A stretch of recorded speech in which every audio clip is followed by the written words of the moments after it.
میری بیوی بیٹی کو جنم دیتے ہی فوت ہو گئی، مگر مرنے سے پہلے ڈاکٹر کو کہہ گئی کہ میری بیٹی یتیم خانے میں دے دینا، مگر میرے شوہر کے حوالے مت کرنا۔ میں حیران تھا کہ میری بیوی نے ایسے کیوں کہا، جبکہ مجھے تو بیٹی کی بہت چاہت تھی۔ ہسپتال والوں نے مجھے بیٹی دینے سے انکار کر دیا۔ میں زبردستی بیٹی کو اٹھا کر گھر بھاگ آیا اور سب سے چھپ کر اسے پالنے لگا۔ جب بیٹی جوان ہوئی تو ایک روز اس کی طبیعت خراب ہو گئی۔ میں اسے ڈاکٹر کے پاس لے گیا، مگر جو بات ڈاکٹر نے مجھے بتائی اسے سن کر میری روح فنا ہو گئی۔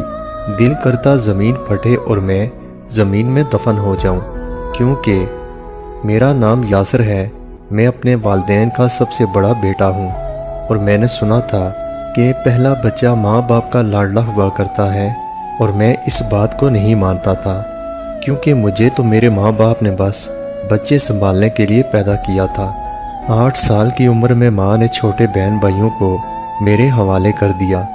ابو اپنے کاروبار میں مصروف رہتے اور ماں اپنے کاموں میں، جو ہمیشہ گھر سے باہر ان کے میکے میں ہی ہوتے تھے۔ جب سے میں نے ہوش سنبھالا تھا، روز ماں کو گھر سے باہر جاتے دیکھا تھا، اور اس بات پر ہر روز میرے ماں باپ کی لڑائی ہوتی۔ ہم 3 بھائیوں کی ایک ہی بہن تھی، جو جب سے پیدا ہوئی تھی تب سے بہت کمزور تھی، اور 6 سال کی عمر میں نمونیا کی وجہ سے دنیا سے چلی گئی۔ میری ماں کی شادی زیادہ عمر کے شخص سے ہوئی، جس کو کبھی انہوں نے قبول نہیں کیا، اور وہ اس کا بدلہ ہم سب سے لیا کرتی۔ کبھی گھر کی طرف دھیان نہیں دیا۔ ماں کو دیکھ دیکھ کر مجھے عورت ذات سے نفرت ہو چکی تھی۔ اور پھر ایک رات ابو نے پہلی بار ماں کو بہت مارا کہ وہ اپنے ماضی کو چھوڑ کیوں نہیں دیتی۔ وہ چپ چاپ مار کھا رہی تھیں اور ابو سے کہہ رہی تھی کہ میں تو اسی دن مر گئی تھی جب آپ سے میری شادی ہوئی، اور میرے ماں باپ نے دولت کی خاطر اپنی بیٹی کی قربانی دی۔ میرے ماں باپ نے یہ بھی نہیں سوچا کہ ایک لڑکی جس نے ساری عمر ایک انسان کے ساتھ رہنا ہوتا ہے، وہی اس کے پسند کا نہیں، تو میں کیوں خیال کروں اس کی اولاد کا؟ اس کی اولاد نے بھی تو کل جوان ہو کر ایسے ہی حیوان بننا ہے۔ اور ابو نے کہا کہ مجھے تجھ جیسی عورت نہیں چاہیے، جسے نہ شوہر کی فکر ہے اور نہ اولاد کی۔ تم نے میرا گھر، میرے بچے، سب کچھ تباہ کر دیا۔ تم نے مجھ سے کس بات کا بدلہ لیا؟ تم نے جتنے پیسے کہے میں نے تمہارے ہاتھ پر رکھ دیے، لیکن میرے بچوں کے ساتھ کیا کیا تم نے؟ ابو رونے لگے اور سر پکڑ کر بیٹھ گئے۔ پتہ نہیں ایسا کیا ہوا تھا جو ابو کہہ رہے تھے کہ تم نے میری عزت اور غیرت کا جنازہ نکال دیا۔ اور اس دن ابو نے ماں کو طلاق دے دی اور ان کو گھر سے نکال دیا۔ ہم تینوں بھائی ڈرے ہوئے ایک طرف کھڑے تھے۔ میں نے ہمیشہ اپنے گھر میں لڑائی جھگڑے ہی دیکھے، کبھی دوسرے لوگوں جیسے گھر کا ماحول نہیں دیکھا۔ اور پھر کبھی دادی ہمارے پاس آ کر رہتی اور کبھی ہماری پھپھو۔ زندگی ایسے ہی گزر رہی تھی۔ مجھے اپنی زندگی کا ایک اور تکلیف دہ جھٹکا لگا جب ابو نے دوسری شادی کر لی اور سارے خاندان والے باتیں کرنے لگے، اور میں پتہ نہیں کیوں کسی کے بھی آگے سر نہیں اٹھا پا رہا تھا۔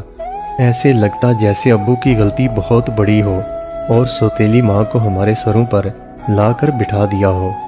ابو نے مجھے اپنے پاس بلوا لیا اور کہا کہ میں نے جو کچھ کیا یہ سب تم لوگوں کے بھلے کے لیے کیا ہے۔ مجھے اپنی ماں اور بہن کا پہلے پتہ تھا۔ سب لوگوں نے ہمیشہ مجھے مشین ہی سمجھا، اور میری شادی تب تک نہ ہونے دی جب تک میں نے اپنی سب بہنوں اور بھائیوں کی شادی نہ کر دی۔ میری جوانی ان لوگوں کی نظر ہو گئی، پر مجھے کسی سے کوئی گلہ نہیں تھا، کیونکہ میں ایک کمزور مرد تھا۔ پر تم کبھی میرے جیسے مت بننا، اپنی زندگی کا فیصلہ خود کرنا۔ تم اب جوان ہو رہے ہو، اپنی زندگی گزارو اور اپنے پیروں پر کھڑے ہو جاؤ۔ کوشش کرو میرے ساتھ اپنا کاروبار سنبھالو۔ مجھے زیادہ بولنا پسند نہیں تھا۔ ماں باپ اپنی انا اور خود غرضی میں اپنے بچوں کا بہت نقصان کر جاتے ہیں، جس کا کسی کو بھی اندازہ نہیں ہو سکتا۔ اگر میرے ماں باپ کے ساتھ زیادتی ہوئی تو انہوں نے بھی ہمارے ساتھ وہی کیا جو ان کے ماں باپ نے ان کے ساتھ کیا تھا۔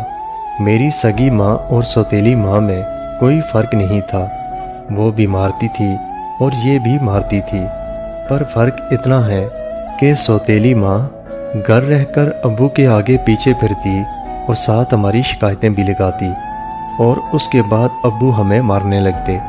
تب مجھے احساس ہونے لگا کہ جیسے میری سگی ماں کا کوئی قصور نہیں تھا۔ جتنا خیال ابو اپنی دوسری بیوی کا رکھتے، کاش ہماری ماں کا بھی رکھا ہوتا۔ جب میں جوان ہوا تو ابو نے مجھے اپنے ساتھ کاروبار میں لگا لیا۔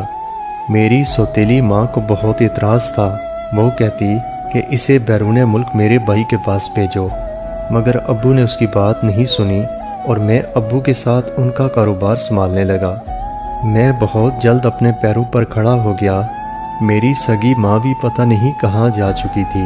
میں نے بہت تلاش کیا پر میرے ننیال والوں کو پتہ نہیں تھا، بلکہ وہ لوگ تو ہمیں دیکھنا بھی نہیں چاہتے تھے۔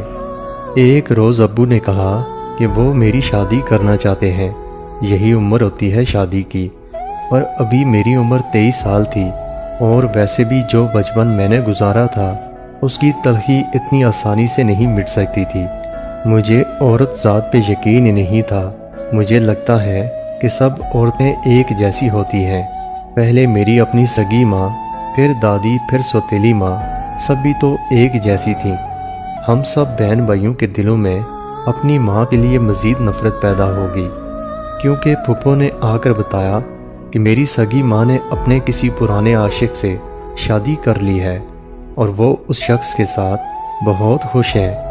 اس دن دادی نے میری سگی ماں کے بارے میں بہت غلط باتیں کیں، جن کو سننا میرے بس کی بات نہیں تھی، اور میں اٹھ کر گھر سے باہر نکل گیا۔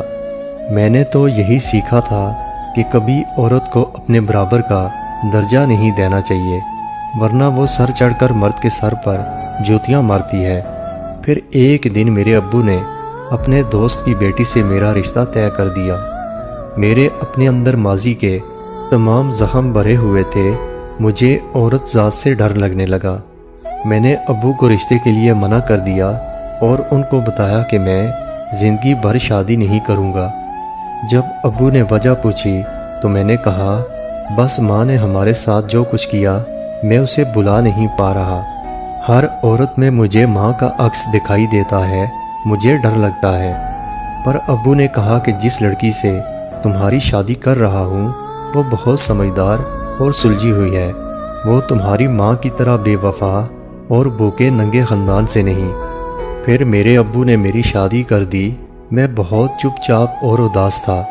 مجھے لگتا تھا کہ میری بیوی بھی کسی کو پسند کرتی ہوگی، اور اس کے گھر والوں نے زبردستی اس کی شادی میرے ساتھ کر دی، اور پھر وہ بھی میرے ساتھ وہی کرے گی جو میری ماں نے میرے باپ کے ساتھ کیا۔